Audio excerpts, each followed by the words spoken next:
Hey guys, just doing a video review on this camera black box by Ctronics. First of all, a thank you to Ctronics Security Cameras UK for kindly providing me with a sample. As always, I have no affiliation to the company itself. So, I've had this device coming up to a week and a half now.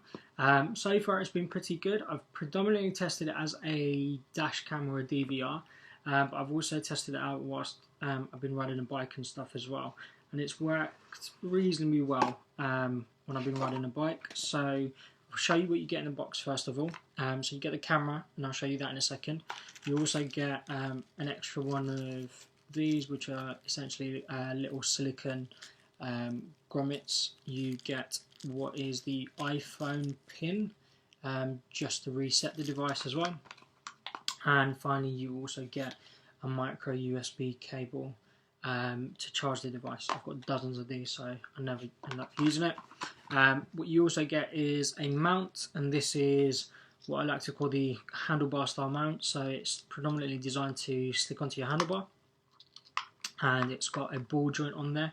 So that ball joint will rotate 360 degrees, and then you've got the standard little threaded connector. So if you've got any accessories for a action cam or anything like that, those accessories will work on this as well. So I've got action cam which I've reviewed previously, and I've tested it with those accessories and it works on this as well. So the other thing about this joint is, although it's a handlebar joint, you might find with some, not all, but with some car rear view mirrors, this will connect to the actual rear view mirror itself.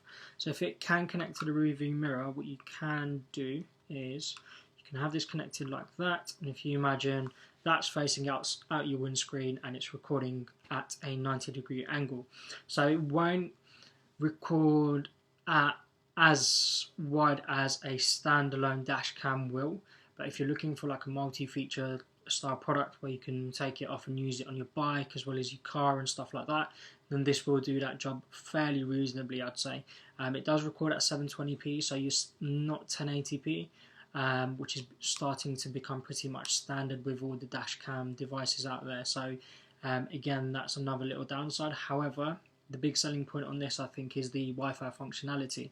Now, I've spotted a few reviews below where they've said they've had issues with the formatting on this as well as connectivity issues. What I did straight away as soon as I got this, it does come with an 8 gig memory card, but that memory card is formatted in what is essentially a Chinese format. So I think it's HVK or HKK, which doesn't work fantastically well with UK PCs essentially. So the best thing to do is take out the memory card, plug it into your PC first, reformat it to that standard, plug it back in, do a couple test runs and make sure it works. If it doesn't work, reset. I don't think the actual firmware on this has a functionality to reset, but just reset the device as well, and then you should find it works, and you can lift off the footage off of that way as well. The other thing I noted was some, again, connectivity issues. If you perform a firmware update, I found it performed a fair bit better, and I had fewer connectivity issues with this device as well. So you can use this as a sort of a bike mounted camera, as I said earlier. Now the issue with using this as a bike mounted camera is you will notice it's not waterproof. So summertime, great, but in the UK where it rains quite often, that's probably going to be a slight letdown in comparison to if you're using an all-out action camera. So predominantly this is probably quite good for, you know, sunny days when you're riding a bike and you want to get some footage. Great, this will do the job. Dash cam, yeah, it will do the job, but it won't be as a wide angle as a standalone dash cam will. And then finally you have this hidden camera, hidden nanny cam style functionality, which you can use this as well for.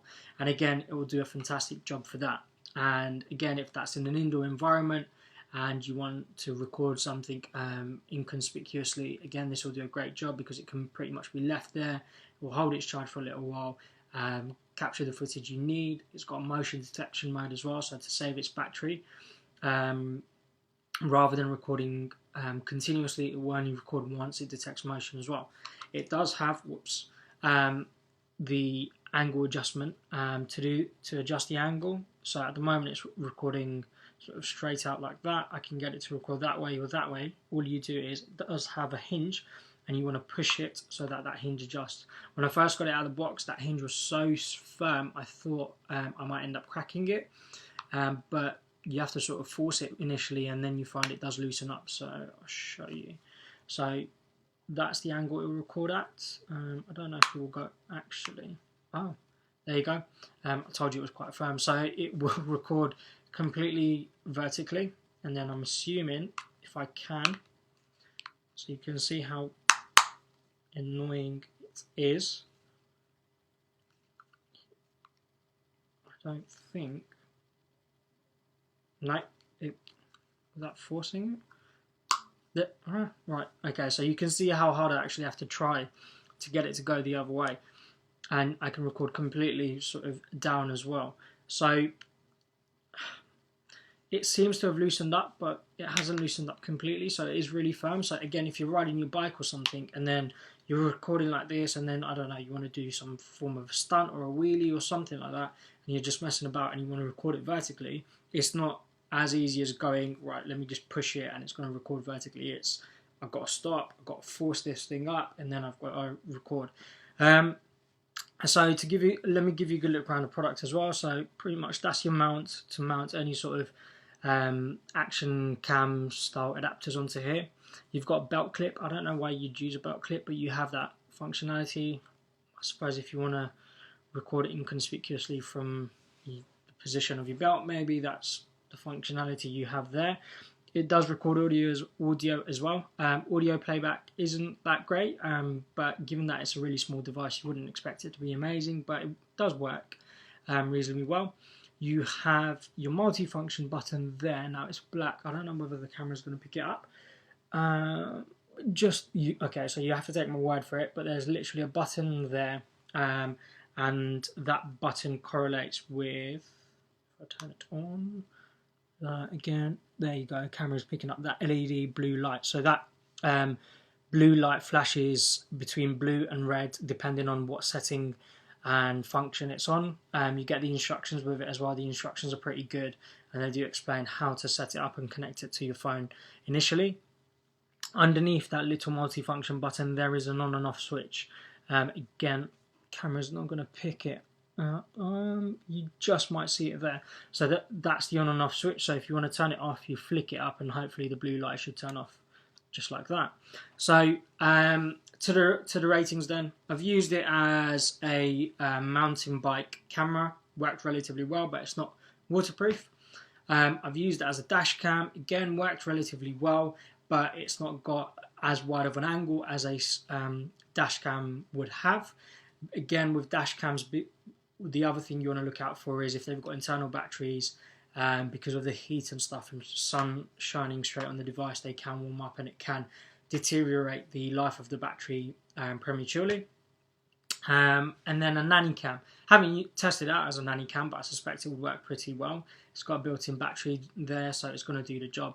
So overall then, pretty good. When you do get it, again, just a reminder, do make sure you reformat the micro SD card, you update the firmware if you can as well, just because it'll make your life a little bit easier. The only negative thing, and you probably saw me struggle with it, was this rotating feature. It's just a pain in the butt. Look, it's there. So it feels like I'm going to break it. And again, I'm trying to force it. And that's probably the only negative thing. So for me, it's going to get probably a 4.5 star rating / 4 stars. I think hopefully it'll loosen up over time, because when I first got it, I couldn't even move it vertical or get it to point down at all, because I was literally just like trying to force this thing. It seems to have loosened up over time, so I'll give it the benefit of the doubt, but it still loses probably half to 1 mark for me on that basis. So bit of a long review today, but as always guys, thank you for watching.